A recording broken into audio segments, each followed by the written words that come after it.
Hey everyone, in this video, I'll show you how to cancel your Hostinger domain.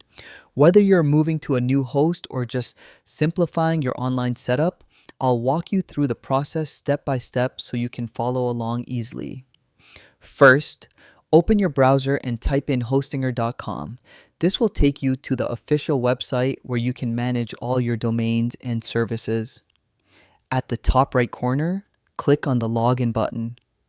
Enter your email and password. If you've forgotten your details, you can reset them right there. Once logged in, you'll be redirected to the Hostinger dashboard.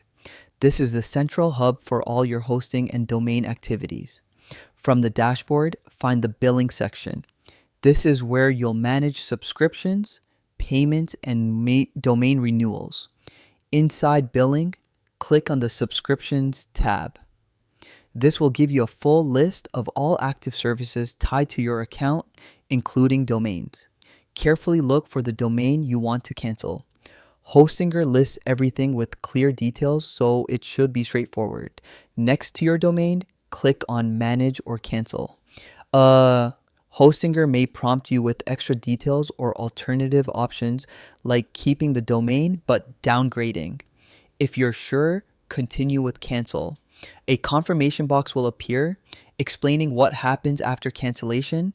Read it carefully, then click Confirm to finalize the process. And that's it. Your Hostinger domain has been canceled. The whole process only takes a few minutes. If you have further questions, you can always check Hostinger's support resources. Thanks for watching, and if you found this tutorial helpful, be sure to like the video and subscribe for more step-by-step guides.